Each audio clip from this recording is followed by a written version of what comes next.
Shalom Bapak dan Ibu sekalian. Pada kesempatan ini kita akan membahas tema mengenai penguasa dunia terakhir.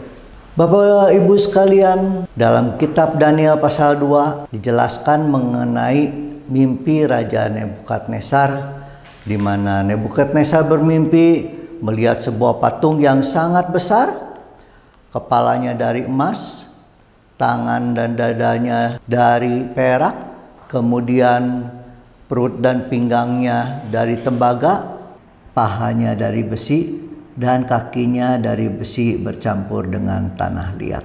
Bapak Ibu sekalian, kita akan baca beberapa ayat dari pasal tersebut. Daniel 2 ayat 31. Ya Raja, Tuanku melihat suatu penglihatan, yakni sebuah patung yang amat besar. Patung ini tinggi, berkilau-kilauan luar biasa, tegak di hadapan Tuanku dan tampak mendahsyatkan. Adapun patung itu, kepalanya dari emas tua, dada dan lengannya dari perak, perut dan pinggangnya dari tembaga, sedang pahanya dari besi. Dengan kakinya sebagian dari besi dan sebagian lagi dari tanah liat. Sementara Tuanku melihatnya, terungkit lepas sebuah batu tanpa perbuatan tangan manusia, lalu menimpa patung itu tepat pada kakinya yang dari besi dan tanah liat itu sehingga remuk. Maka dengan sekaligus diremukkannya lah juga besi, tanah liat, tembaga, perak, dan emas itu.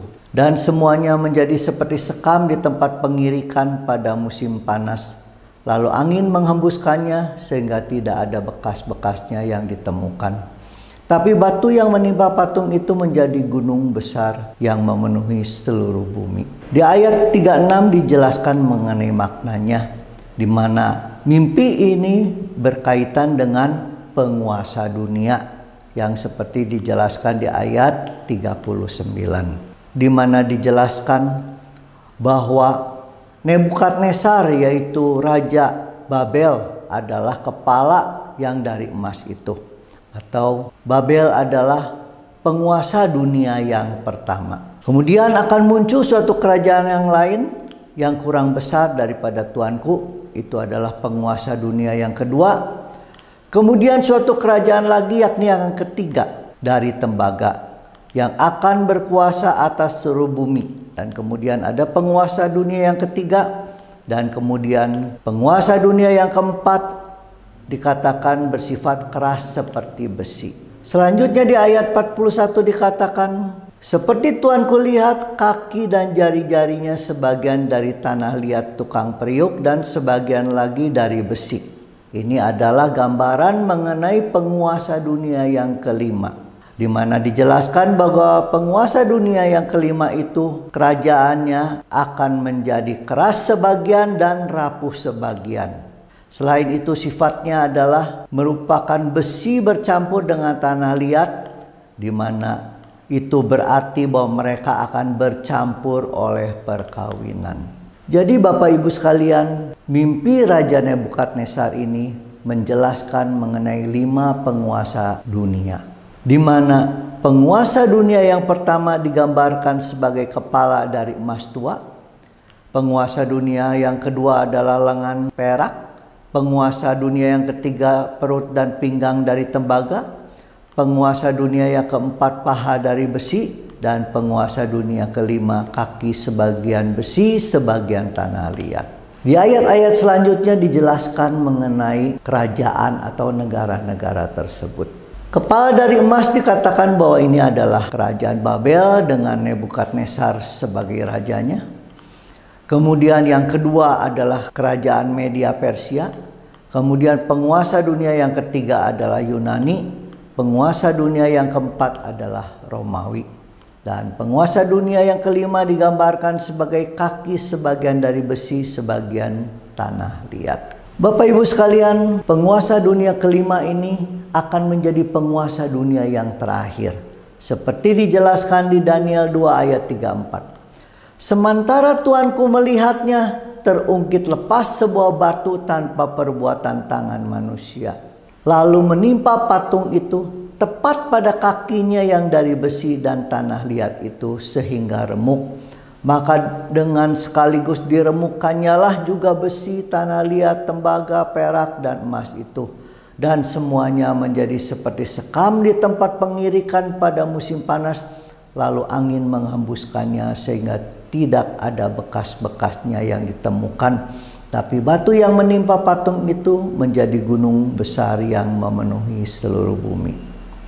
Ayat ini menjelaskan bahwa penguasa dunia kelima ini akan menjadi penguasa dunia yang terakhir, karena dijelaskan di ayat 35 bahwa kemudian mereka seperti sekam di tempat pengirikan pada musim panas, lalu angin menghembuskannya sehingga tidak ada bekas-bekasnya yang ditemukan, atau akhirnya keseluruhannya musnah, tidak ada sisa atau tidak ada yang terlihat lagi. Bapak Ibu sekalian, sebelumnya telah dijelaskan bahwa penguasa dunia kelima digambarkan sebagai kaki sebagian besi, sebagian tanah liat. Di ayat 43 dijelaskan bahwa sebagian besi dan sebagian tanah liat itu berarti seperti Tuanku lihat besi bercampur dengan tanah liat, itu berarti mereka akan bercampur oleh perkawinan.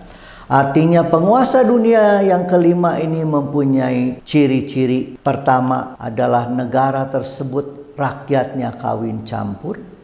Yang kedua mengandung besi atau mengandung Romawi. Bapak Ibu sekalian, kita tahu Romawi adalah Eropa.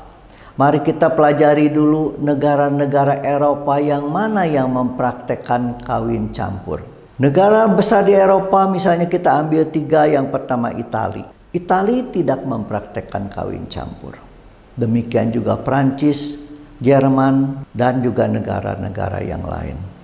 Bahkan Jerman, Bapak Ibu sekalian, pada zaman Hitler, mereka bukan hanya tidak mempraktekkan kawin campur, mereka bahkan berusaha untuk melakukan pemurnian ras Arya.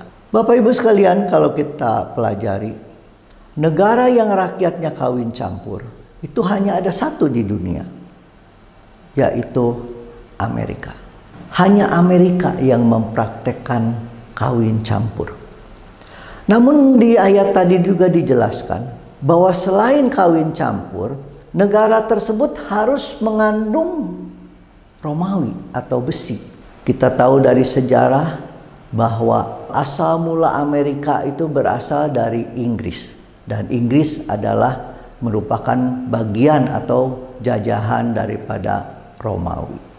Karena itu Bapak Ibu sekalian, Amerika akan menjadi penguasa dunia yang kelima.